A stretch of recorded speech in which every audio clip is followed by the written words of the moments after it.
Hey, my name's Indigo, and I'm a yoga instructor, I'm a belly dancer, physical therapist assistant, I'm a mom. And today I wanted to talk about, do a few poses, but I wanted to talk about how to get into Bakasana or crow pose. We're gonna look at a few movements, postures, asanas, that we need to do in order to kind of warm up some of the muscles that need to be warmed up in order to get into crow pose. I personally have noticed, and I don't know how many of you yoga instructors have noticed, but people are very hesitant in a lot of general classes to get into Bakasana or crow pose. And so what I wanted to look at, just a few movements. We're gonna warm up the abdominals, as well as we kind of need to warm up the obliques and some of the intercostal muscles. We kind of need to get the muscles kind of in the rib cage, the obliques, the abdominals. We need to get them at least warmed up, ready to go. As well, your wrists need to be fairly warm, ready to go as well. So with that said, let's go ahead and jump into it. So to start, I definitely, before I go into Bakasana or crow pose, I'm gonna take some cat-cow here, just some good general cat-cow, reminding students, of course, when we're here in cat-cow, we wanna gently go ahead and spread, or excuse me, when we're on our hands and knees, all fours, we wanna gently spread out all 10 fingers. And I like to lightly grasp or grip onto the mat. And I have a slight bend in my elbows. So let's simply take a few rounds of cat-cow here. Just take that deep breath in. Feeling the low abdominals gently pull back to the spine. Exhale, rounding the spine through cat.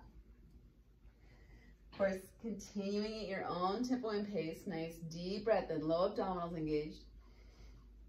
Exhale, rounding the spine through cat.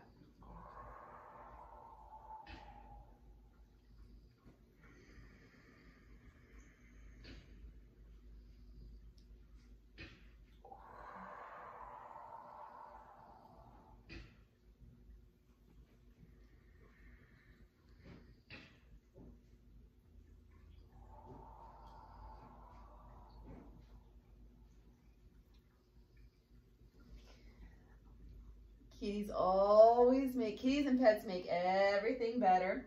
I know some of you at home are gonna have your animals running wild. Maybe you have a baby trying to crawl through you as you're doing your cat-cow. Good, let's just take a nice deep breath. Inhale, exhale for a moment. Let's go and spread those knees out nice and wide. We're gonna take it into a nice wide-kneed child's pose here just for a few breaths. So let's go and sink those hips back. We can let the hands actively reach forward as you're here. I'm gonna scoot back just a little bit. Taking those nice full deep breaths in through the nose, exhale through the nose or the mouth. Feel the middle of the low gut reaching towards the spine.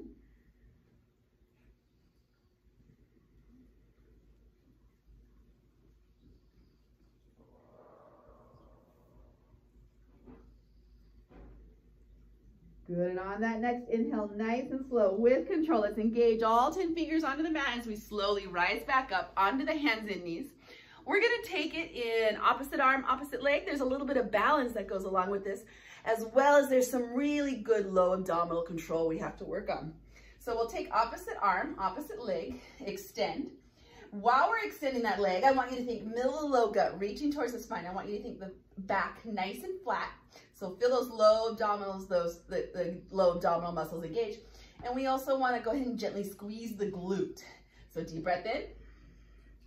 Exhale, we're gonna bring that hand and knee back to the mat and switch. So remember, as we're extending that leg, we wanna think flat back. Squeeze the glute, low abdominals engage. Exhale, bring the hand and knee back to the mat. And we'll take a few more at your own tempo and breath pace.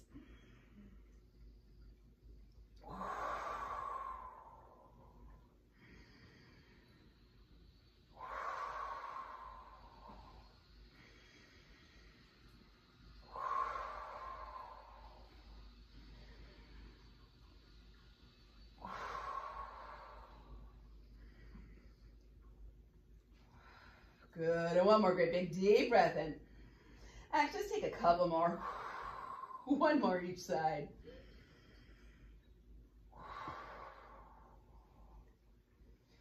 Now as a break, to simply kind of get off the knees and the hands, let's go ahead and take it into dolphin. So we're gonna bring those forearms to the mat. I want you to tuck the toes, low abdominals engaged. Inhale, exhale, let those hips come up nice and high.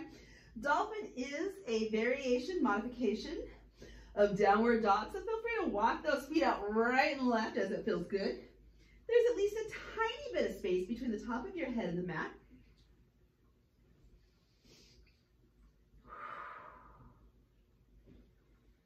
Good, and as you're ready, maybe come up nice and high on the tippy toes as you inhale. Exhale, encourage the heels to get that much closer to the mat. Maybe bend the knees if that feels good. Full breath in, feeling middle of the low gut, reaching towards the spine.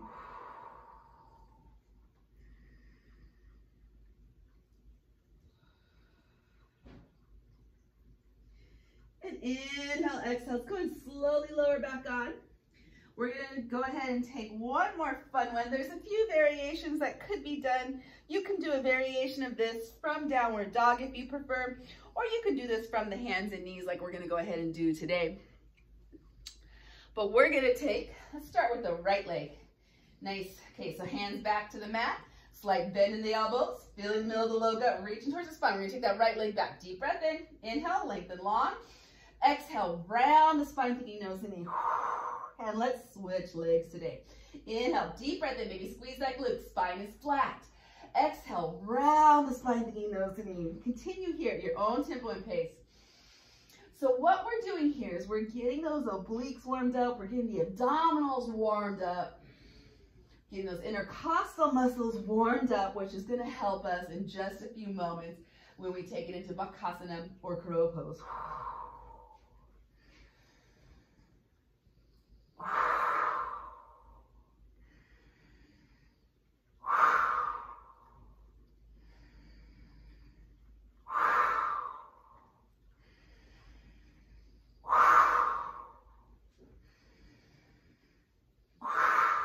Good, couple more. Really on that exhale, give that good exhalation. That's gonna really dig into the core of the abdominal muscles. Okay, let's do one more.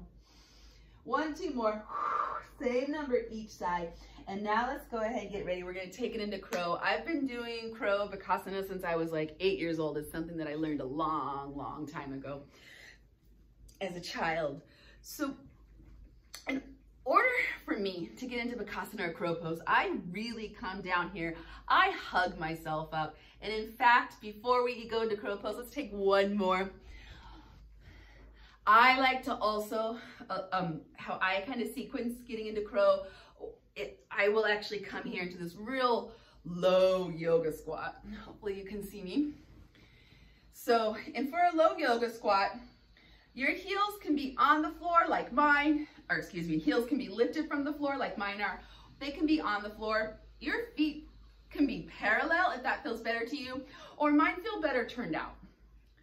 So part of what we're doing here is now we're just, we're getting that, we're getting our hips.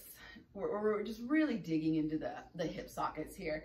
If you're teaching and trying to take your students into crow, this is helpful here because your students are, those hip sockets, those hip joints are getting ready for what's next, right? So you're not just taking somebody in cold, but you're letting the hips get ready for it. As well, this is a really good hip opener for most at least Americans. I live in America, or Westerners, because we don't spend a lot of time in this position. And so this can be a great way to just gently work on the external rotation, if the knees can take it. Some people's knees may not be able to take it. In which case, if their knees can't take it, I just tell my students to come up into a higher squat. So now that we're here, ready to go, what I do, I really hug myself down nice and tight. Like I get into this nice little, I kind of think of it like a nice little tight seed pod.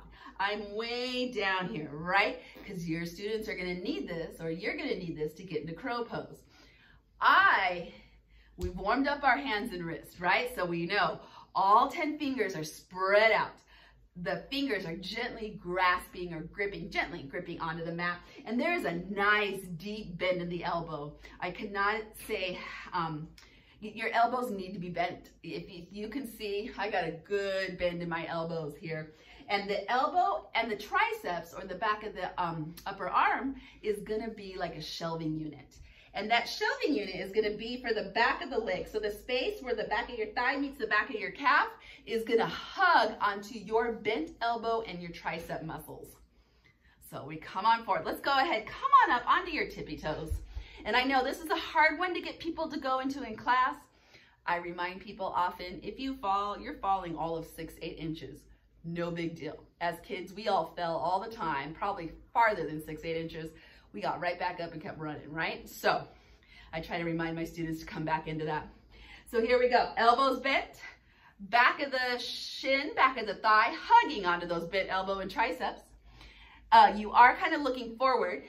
And then when you're ready, you're up on the tippy toes. Now maybe you take one foot up, maybe you take the other foot. And then as always in our asanas, we aim for 6 to 8 breaths.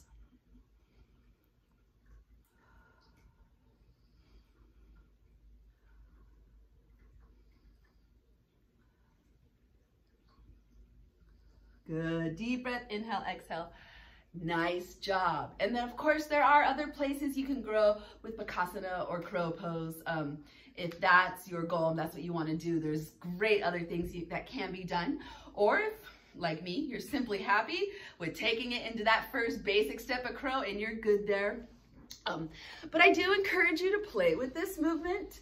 As I said, as a yoga instructor, I find it hard to get a lot of my students.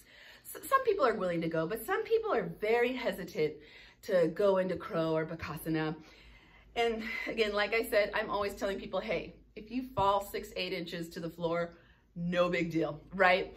There's balance going on, and any balance practice is going to help us with all sorts of, our peripheral awareness for the rest of our lives. So working on your balance in any crazy balance position is going to help you throughout the rest of your life. For the rest of your life. I'll have to do another video someday on all the greatness of balance. Also, right, we've got the flexion in the spine, we've got the rounding of the spine, we've got the abdominals, obliques, we got the intercostals engaged, and we're just, as well, it's just kind of a fun one to do. And then if people really get into arm balance, like this could be, this is the basic arm balance, but maybe some of your students really decide they love it, or maybe you really decide you love it, and you go all types of crazy with it, and there's all types of places you can go from there. So I do think crow Bakasana is a very worthwhile pose. As well, we talked about how to kind of engage the abdominals, how to get the obliques, how to get the intercostal muscles engaged, ready to go. Like I said, my name is Indigo. I'm a physical therapist assistant. I'm a belly dancer. I've been a professional belly dancer for a long time. I'm a mom. I'm a yoga instructor. I'm a personal trainer. If you like this video, you want to see more, please hit like, hit subscribe. I'd love to hear your comments, and I'd love to read your comments in the comment section, see what you say, see what you think. On this channel, I talk about belly dance, talk about yoga, do some yoga lessons. We talk about anatomy, kinesiology, because I'm a total anatomy, kinesio nerd and love to talk nerd shop about the body. And as well, maybe someday I'll do a little bit of gardening, just because, for me, we got to have as much fun as we like. Yoga, dance, learning, helping others, gardening, teaching. That brings fun into my life. And anyway, I do want to say thank you very much for watching. If you stayed this long, thanks a lot, and have a great day. Namaste.